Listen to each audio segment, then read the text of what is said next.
a brief discussion.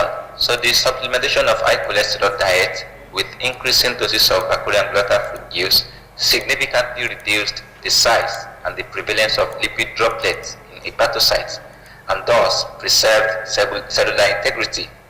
So the fruit possesses anti-inflammation and antioxidant properties which were linked to the polyphenols contained in the fruit matrix. So the effect was also dose dependent as higher doses gave better results. So in conclusion, so the results indicate the potential health benefits of antioxidant-rich bacterial and glutathione fruit juice as a functional food with a therapeutic effect against hypercholesterolemia-induced liver injury. So this is my acknowledgement. So we acknowledge the support of the Ministry of Science for providing the fund for this research, and these are some of the publications from our studies. So these are some of our references. Thank you.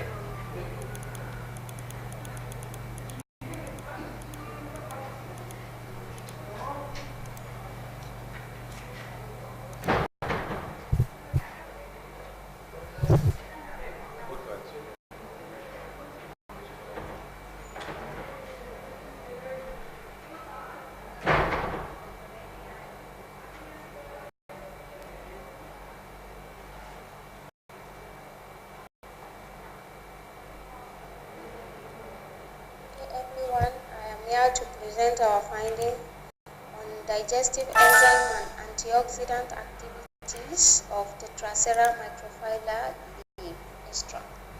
Tetracera microphylla is a plant native to some part of Asia and also Africa.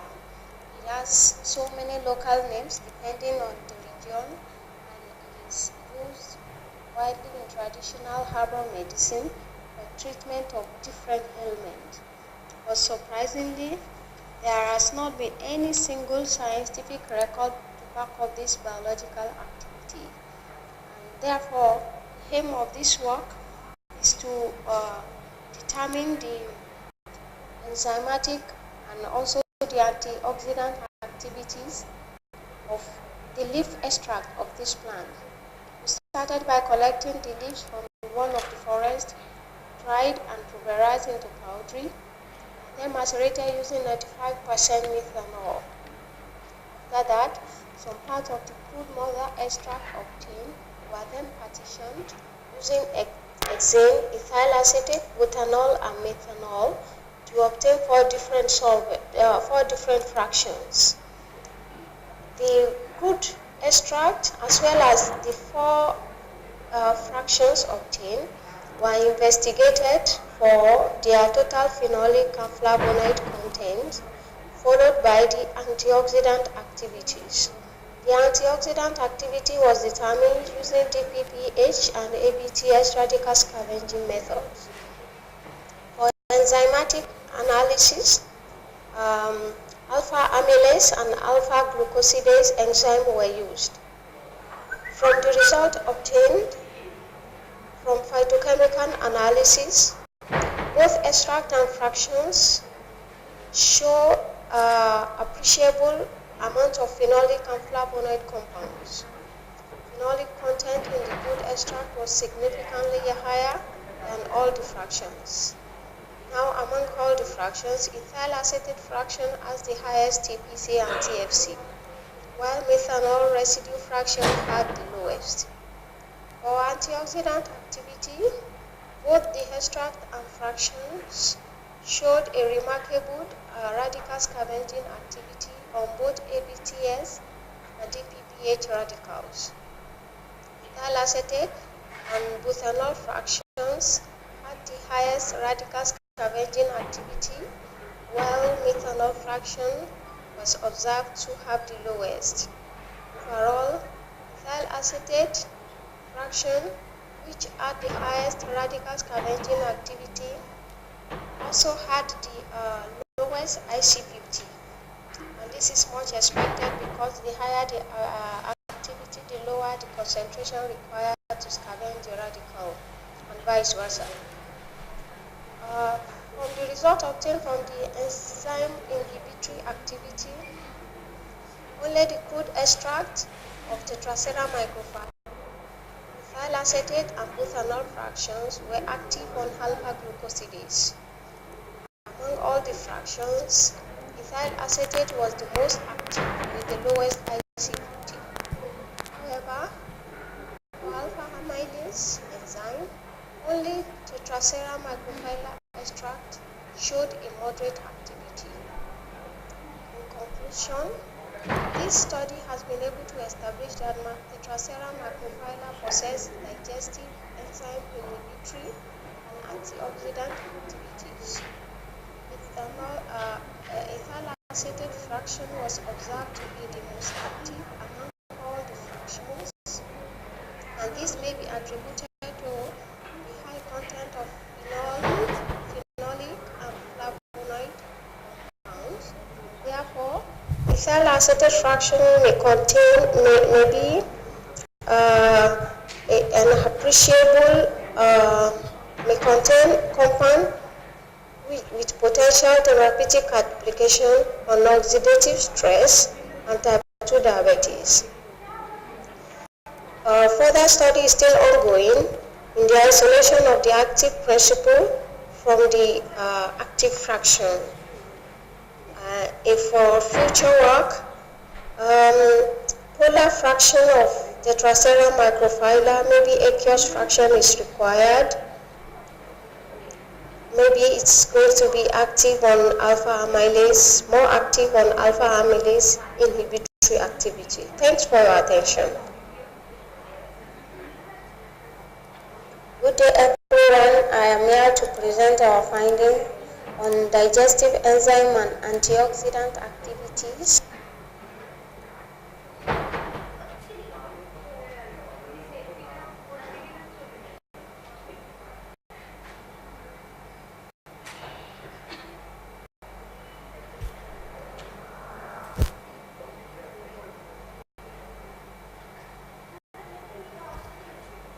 The final paper for today's virtual presentation. I would like to present on evolution of the MCF7 cell viability by LDH triple blue crystal wild staining assays. First of all, what is hyperthermia? Hyperthermia is a new therapeutic approach for cancer treatment. The recent progress in hyperthermia has stimulated attempts to establish protocols for combination of hyperthermia with conventional modes of cancer treatment, such as radiotherapy, chemotherapy, and surgery. The accurate lethal potency of anti-tumor compounds could be closely associated with their cytotoxic effects in vitro, since such chemicals mainly exert their toxicity through their effects on vessel cell function. Therefore, finding for the optimal and most suitable protocol of hyperthermia, cytotoxicity analysis in vitro could be the initial step. The assessment of an effect on cell viability might be based on the specific assay used. This is due to each cytotoxic assay as a particular intracellular biochemical process. Therefore, the chosen assay might be specific to one treatment and much less sensitive to another.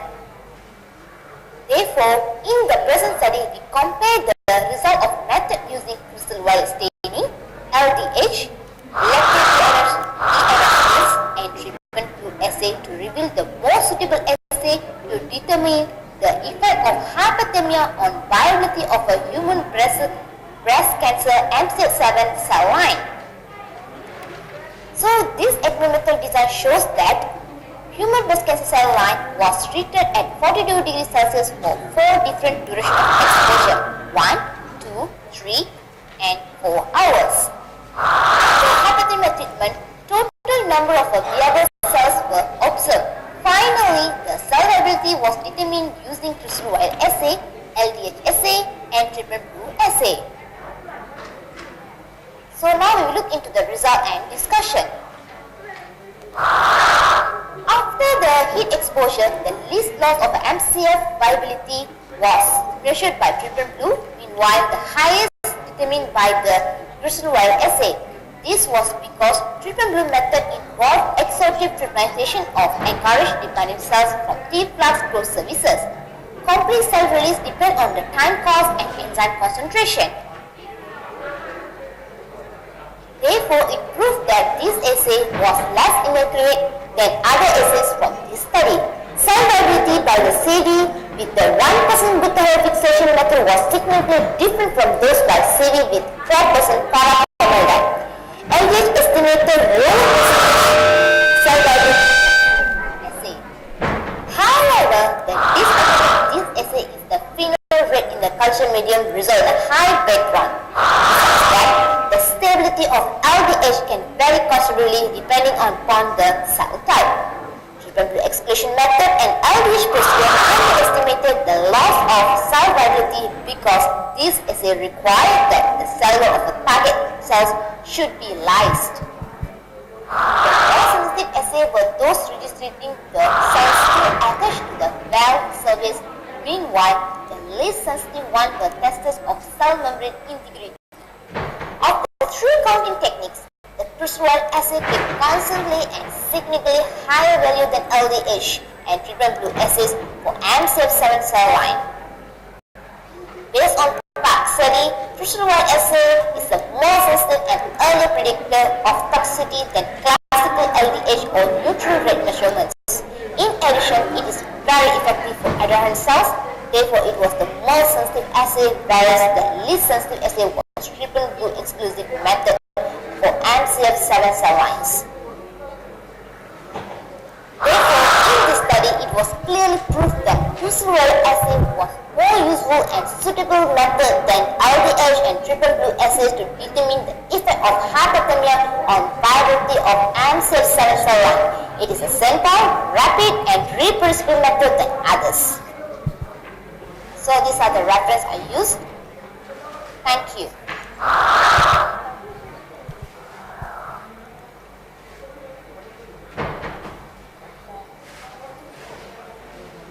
Thank you. The virtual presentation session is over.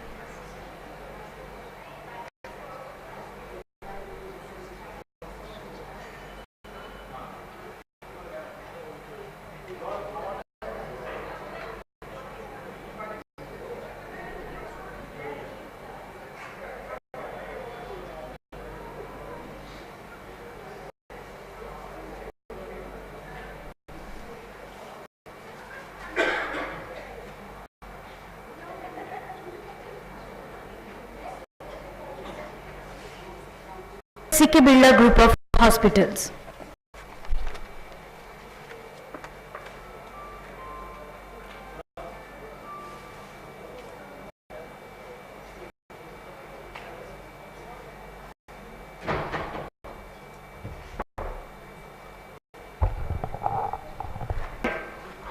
Definitely it's a privilege to be over here in the National Seminar on Sustainable Environment and Healthcare, which is you can say today's generations are really worried about different environmental changes and its impact on the healthcare. We have to almost, you can say, illuminated speaker. Both of them are known in their field. Dr. Shoibal Moitro is a consultant pulmonologist, and as far as my knowledge goes, he works presently with Chanok Hospital as a consultant pulmonologist. Dr. Shoibal Moitro is going to talk on air pollution and human health, which will be followed by Dr. Sumit Kumar Poddar. I just would like to tell you, since our college life, when we were studying in National Medical College and we passed out, since that time, if anybody used to ask us that if something happens with the dog bite, to whom you should refer the case to, it is nobody but Shumitda. Even till today, my own elder brother, he is an advocate and one of the topmost corporate advocate of Calcutta High Court, Mr. Partho Sen, he was even East Bengal Club secretary once upon a time. Even Dada had a dog bite, immediately I told, you don't have to go anywhere. You go to Shumitda, he will take care of him. So that is what Dr. Shumit Poddar is. He is very much our own, but at the same time he is internationally famous. He has got international reputation and he is going to talk on rabies as disaster. So I will start with Dr. Shoibal Moitro. He will talk on air pollution and human health. Sir, you have 25 minutes in your time.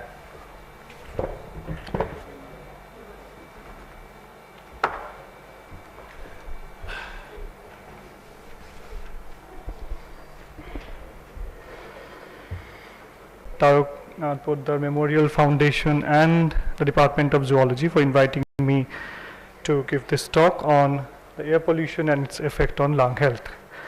I myself being a pulmonologist, so my area of interest is environment and lung, as lung is one of the organ which is in very close interface with the environment. So any environmental issues which we talk today or in the days to come, it's going to have its impact in some way or the other on the lung health. So this organ and its involvement and the causes of the problems is very much a burning issue in the medical scenario today. So with this preamble, I start with my talk. So is it working? Oh, they change.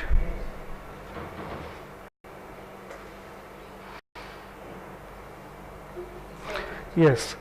Okay. So clean air is one of the basic requirement of human health, and we presume it's to be one of the fundamental human right to breathe clean air. But unfortunately, that has been trespassed upon these days. So however, during the process of economic development, air pollution has been and continues to be a significant health hazard worldwide, and India being and also a part to it. The driving forces of air pollution include economic development, urbanization, energy consumption, transportation and motorization, as well as increase of urban population. As I was listening to one of the lectures in the first half, that is the impact of the light pollution, it was really a very fascinating topic.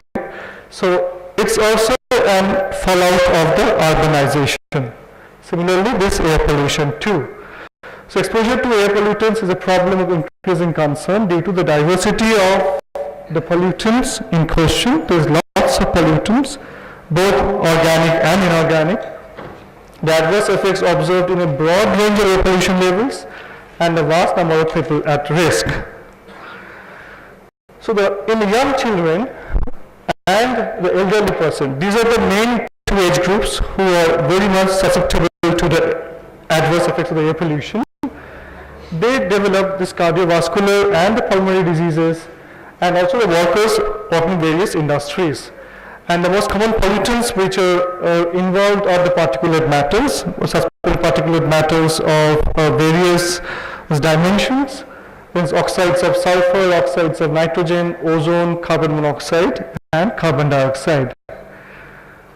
Now, this is the environmental Kuznets curve. This curve really shows the relationship between economic development and the air pollution levels in a particular area. During the early stage of the economic development, air pollution level is generally low. But however, as economic development reaches an intermediate state, the air pollution tends to increase and appreciably or even rise sharply if no effective ameliorating measures are taken, as the condition we are now finding in developing nations like India. So it might then reach an inflection point later at the development stage due to better environmental awareness and relevant control measures taken in protecting the environment. So that is where the United States and the Western European countries have reached. But unfortunately in India, it's still in the intermediate range. So in the years to come, we are going to find more and more people who are developing various diseases due to the air pollution in our country. So this is the curve, as you can see. So this is the start of the industrial development, then it reaches the inflection point, and then it slowly starts going down. So this is where we are standing right now, is here, okay, in India. And in other countries, they're in various stages of the development, so they have gone to this, part of the curve.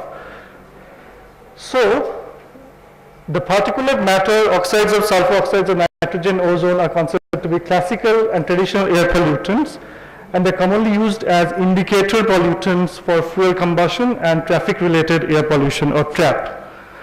In the middle of the 20th century, total suspended particulate matter levels were very high in some large cities, like in the Mexico City, in London, in Tokyo. And oxides of sulfur levels have been decreasing in most parts of the world, and they've declined substantially in the United States and Europe in particular, but not in India. In India, it's rising. In some Asian cities like Bangkok, New Delhi, and Jakarta, the ambient SO2 levels are low due to sulfur content of the fuel used there.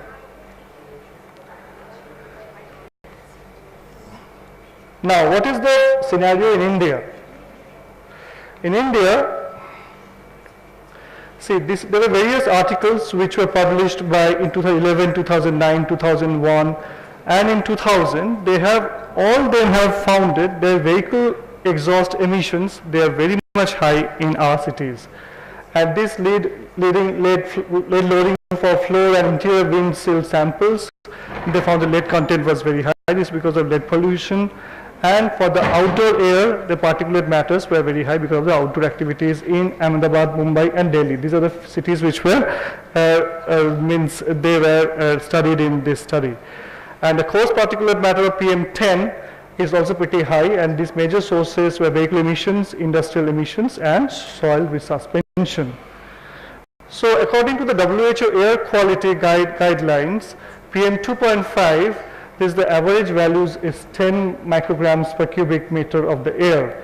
PM10 is 50, in 24-hour 98th percentile is 50. So all this shows that this particulate matter levels are very high in our country, which leads on to the various lung diseases as we see in our population. Now, the adverse effects associated with the exposure to the air pollutants, we find that exposure to the ambient air pollution has been associated with a series of adverse health effects. Most evidence is on the short-term effect and the long-term effect. The short-term and long-term effect both have the effect on the cardiovascular effects and the respiratory effects. The high-risk groups, as I have said, include the children, the elderly, persons with predisposed diseases like the COPD, like asthma, like coronary artery diseases, like chronic kidney diseases, and diabetes. And the persons with low socioeconomic status, like those who are residing in slums, in those areas where there is lots of density is very high, and the size of the room is very less, and the population density is quite high, and the number of family members is very high in those households. It's quite high. And the health effects, what we find is that many times these studies are based for the acute health effects. And these have shown that there is increase in the mortality, which all cause mortality, and also the cardiovascular and the respiratory mortality.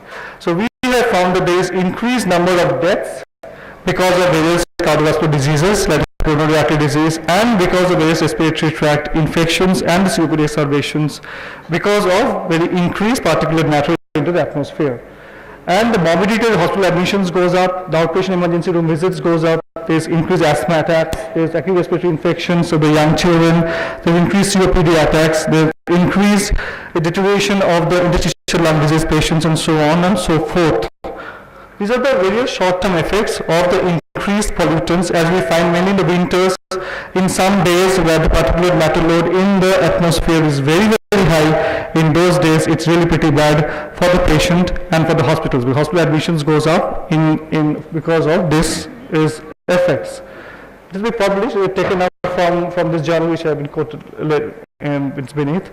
So what we find is that, see, this particulate matter based on size, because if the particulate matter is very less, say if it is less than say 0.1 microns, it can go and enter into the bloodstream also, and can also affect various other organs, not only the lungs, but also the kidneys, the heart, the brain, and the liver, GI tract, all organs can be affected because of very minute size particulate matter which enters through the lungs, but through the bloodstream it goes to the other organs. So the particulate matter of less than 10 micron PM10 can enter the human thorax, whereas PM less than 2.5 can reach the alveoli, RBCs, and also they can reach the various organs. In sulfur dioxide, association has been found with the daily mortality, including all-cause mortality, cardiovascular and pulmonary mortality, and these are found in most of the studies. A time series analysis revealed that the daily rates of the sudden infant death syndrome and daily concentration of air pollution during 16-year period was conducted in 12 Canadian cities, which was found that the incidence of the SID, as the sudden infant death syndrome, was quite high in those days when the sulfur dioxide or the oxides of sulfur concentration in the atmosphere were pretty high. These results showed that ambient oxides of sulfur and oxides of nitrogen, SO2 and NO2, might be an important risk factor for sudden infant death syndrome. Though these are only association studies, most studies need to be done to see that how it actually increases the death in the infants, what the actual pathogenesis involved behind it. In the oxides of nitrogen has also showed that significantly associated with increased all-cause cardiovascular and the respiratory mortality, and health risk for nitrogen oxides may result from NO2 or its products, including the ozone and the secondary fine particulate matters because of the oxides of the nitrogen. Ozone, so this is the ground level ozone which I am talking about. It's not the stratospheric ozone, because ground level ozone is a health hazard. So combined evidence from time series studies show positive association between daily mortality and the ground level ozone levels, independent of the effects of the particulate matter. So particulate matter is not a confounding or not it's an add-on, not an add-on, but it's an independent effect on the mortality, all-cause mortality, including the cardiovascular and the respiratory mortality. So risk estimates on ozone-related mortality are higher in the warmer season, so temperature plays a significant role in the magnitude of the coefficients because of the ozone-related health effects. So now the long-term exposure to the air pollutant. This was some short-term exposure which we talked about, increase in the mortality, increase in the hospital admission rates, increase in the morbidity. All we find the short-term effects of the increased air pollutants. Now what are the long-term effects? Because even if we get exposed to some days of increased air pollutants, that can have a long-lasting effect on our health throughout the year and also in the years to come. So that is a more serious thing to happen. So long-term exposure to fine particles has been linked to the incidence of cardiovascular diseases and death among the post-menopausal women. In a study, hazard ratios were estimated for the first cardiovascular event, adjusting for the age, race or ethnic groups, smoking status, very important, education level, household income, BMI, diabetes, hypertension and the hypercholesterolemia. And each increase of the 10 mg per cubic meter of the PM2.5 was stated with 24% increase in the risk of cardiovascular event and the 76% increase in the risk of death from cardiovascular disease. See, there's such alarming statistics that has been presented by Cheng et al. Okay, it was published in 2008 in the Environment, Health Preventive Medicines. It shows that this each increase in PM2.5 or 10 mg per cubic meter causes much substantial increase in the cardiovascular deaths and also a cardiovascular event like an MI, the myocardial infarction, or any other coronary artery, unstable angina or acute coronary syndrome.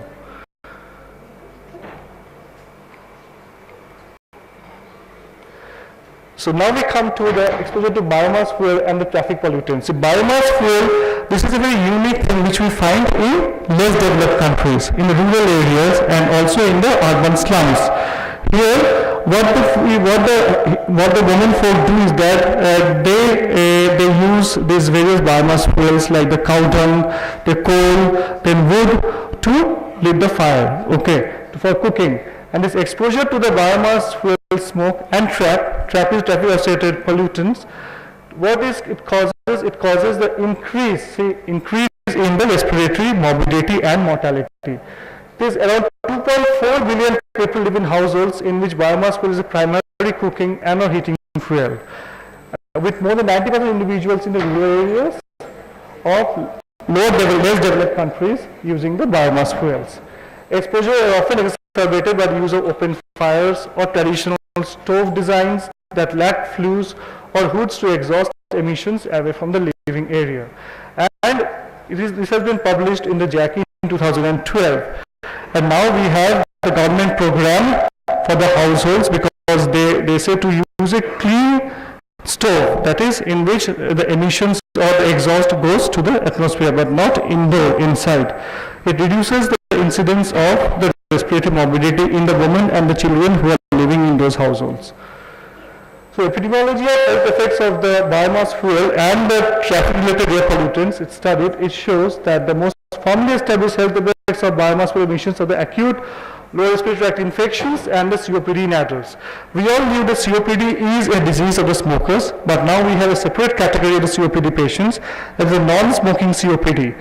And this non-smoking COPD is basically mainly related to the use of the biomass fuels, affects both the adults of both the men and women, and it behaves absolutely differently as the smoking related COPD, because there is the increased risk of various other organ involvement and the increased risk of respiratory tract infections in these patients.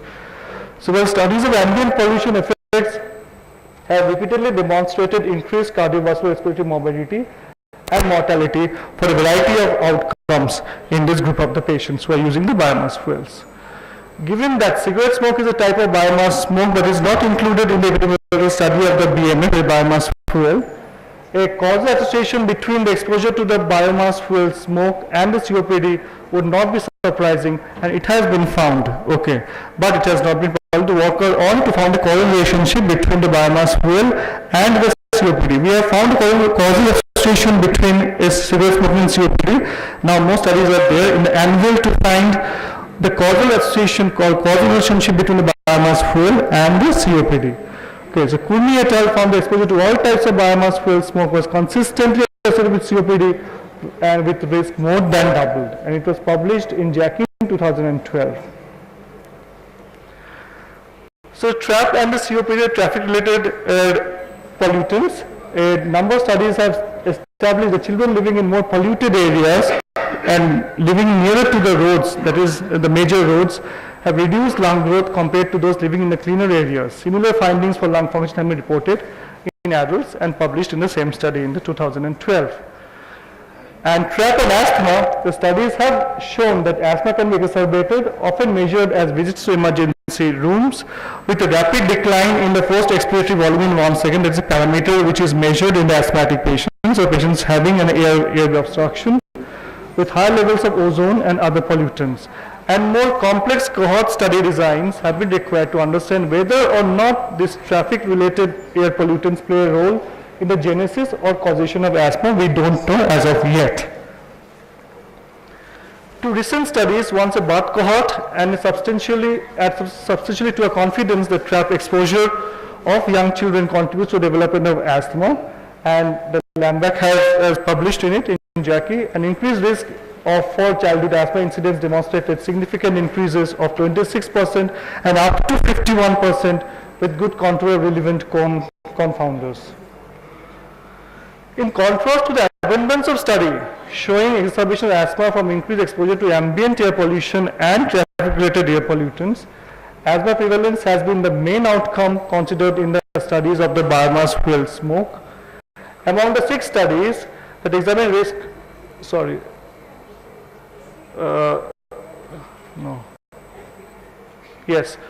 risk of asthma in women using biomass fuel in rural India, Iran and Turkey, 2 found statistically significant increased risk, and one of them is from the rural India, and the 2 showed increased risk that were not statistically significant. So hypothetical network of interaction between air pollution and asthma. See, this is the thing, that is the intrauterine Thi2 priming of the Thi2 cells. And this Thi2 phenotype, this domination, it stays on in after the birth with increase of IgE production. Then the allergen comes in. Then the Thi2 mediated airway inflammation occurs, which is basically eosinophilic inflammation of the airways, which then goes on for this inflammation process and leads on to the airway remodeling. The additional environmental hits, that is inflammation, there's the respiratory viral infections, the allergens, the pollutants, or the cigarette smoking, which leads to persistent asthma with the bronchial hyperresponsiveness, or the asthma with a fixed airway obstruction, or an asthma with airway remodeling, which behaves like that of the COPD, with a very poor outcome and very poor quality of life for the patient. So the subjects with a genetic predisposition to atopy, this is the same thing which I just narrated, it has been mentioned over here. Now come to respiratory infections. Why? Because this increase of the respiratory viral infections are more in the days in which there is increased particulate matter in the environment. The WHO has conducted that exposure to indoor air pollution doubles the risk of pneumonia and other acute lower respiratory tract infections, especially with viruses like the influenza virus, the respiratory syncytial virus. These are the viruses which are very much implicated in these infections, which are associated with the indoor air pollution. This may account for half of the roughly 800,000 annual worldwide deaths in children under 5 years age attributed to pneumonia. Dherani et al. Conducted meta-analysis of 24 studies and found the exposure to biomass fuel increased the risk of pneumonia by almost twofold in the children.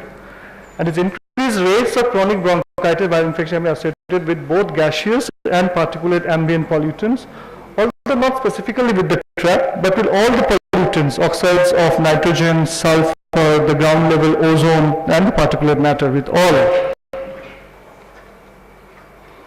So ambient air pollution has received little attention in the field of the interstitial lung disease. Now the ILD is a disease which we all know because it occurs because mostly of some genetic disturbances in the individuals and the lungs dry up. But does air pollution has any effect on the patients who come up with the interstitial lung disease? A plausible argument can be made for relationship between ambient air pollution and ILD, but as of now we know that the increased air pollutants definitely leads to increased infection in the patients suffering from the ILD, and those are the days which are pretty bad for these patients, and it increases their chances of hospital admissions, and also the risk of dying from that infection is quite high in the days in which this pollutant level is quite high in the atmosphere.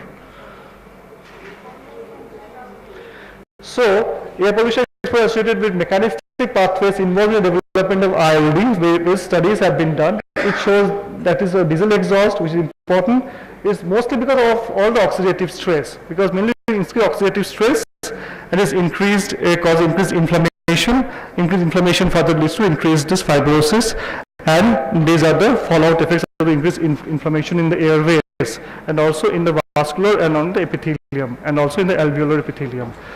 So this, and in few studies have shown that the incorporation in interleukin 6 and TGF beta, but mainly is the increased oxidative stress in the lungs of these individuals who have the interstitial lung diseases. So the susceptible individual by genetic or immunologic predisposition, it leads to air pollution exposure called pulmonary inflammation and alveolar epithelial injury. This clinically apparent interstitial lung disease, further air pollution exposure and other factors like the aspirations, the viral infections, the smoking, it leads to oxidative stress, heightened oxidative stress, heightened inflammation, this telomere shortening, the disease progression, and also the intermittent exacerbation of the symptoms. Tuberculosis is very common in our country. Now, does pollution and relationship is a very interesting thing which was dealt upon. So I thought it should be included because it's very common in our country. Greater use of biomass fuel appears to be correlated with higher rates of tubercular infection in global geographic regions, but few studies have evaluated associations at the individual level, but there are many confounding factors because increased biomass fuel is mainly occurring in those populations who have the low socioeconomic strata. Malnutrition is quite prevalent there. They live in very close households. Population density is very high. Their interpersonal transmission of the tubercle is tubercle bacillus is very high. So increased risk of the exposure, increased density of the tubercle bacilli load in the atmosphere, in the air that the person is inhaling, all leads on to the increased tuberculosis. Maybe this are added to the in this group of patients. In a cross-sectional study of large national sample of Indian households, Mishra and 1999 found increased risk of self-reported reported TB infection with biomass well use, although systematic review concluded there was not sufficient epidemiological evidence to support association between BMF and the TB infection. As I was just narrating, it's only because of these are the other factors which are responsible for tuberculosis, and also this biomass fuel use is more in those households living in the poorer section of society, so that's why it's more common in this group. Diesel exhaust inhalation is frequently used as a model for acute inhalation of trap. So this is the animal models for the study of the air pollutants on the lung health. Acute exposure to diesel exhaust in a real Wall Street Canyon setting has been shown to significantly increase the pulmonary function in asthmatics, along with an increased sputum inflammation as measured by the myeloperoxidases.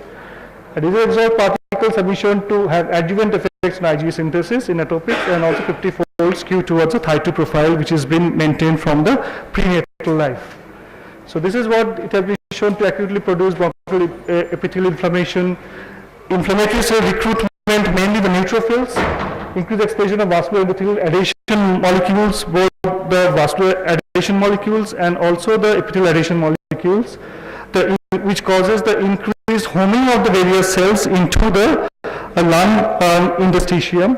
Cytokines activation, mostly because of the Thy2 cytokines, mitogen activated protein kinases, and various transcription factors, out of which one of the important is the FOXP3.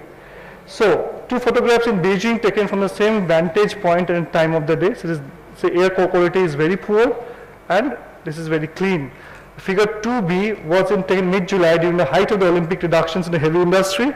It has brought much relief to the people over there, but normally in the other usually in normal usual days, see, it is so heavily polluted.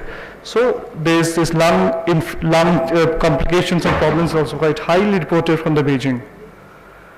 In Delhi, you have 2 more minutes. Okay.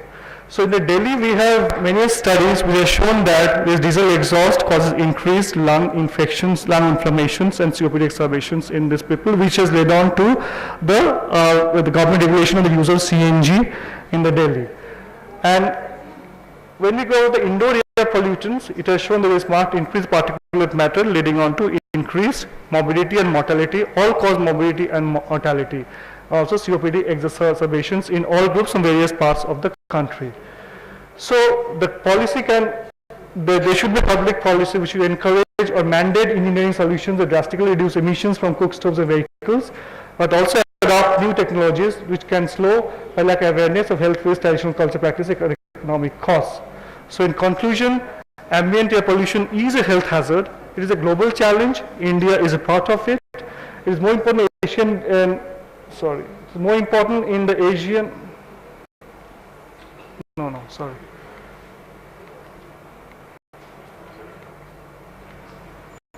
happened? Yeah, it is more important in Asian developing countries with severe pollution levels, and evolution from the Kuznets curve that we are in the rising part of the curve. Efforts should be made and goals set in order to control air pollution in every country, and that should be a mandate, and that should be a take-home message that we reduce the air pollution, we reduce the morbidity, we improve the health of our people, and we go on to make a better India with a much stronger and much healthier force. Thank you very much. Thank you, Dr. Shoaib Al-Moitro. And as you know, the healthcare is actually environment-related respiratory tract infection. The cases are increasing, and actually nowadays the pediatric age group, the kind of severity the respiratory infection is coming up, the clinicians are really having a tough time to control. Thank you. I think it is an invited lecture, so there will be no question allowed. If anybody wants to know anything special from Dr. Moitro, he will be, I think, available in the conference venue, so you can just have a talk with him. Thank you, Dr. Moitro. Thank you. Ritual is still left, that is to felicitate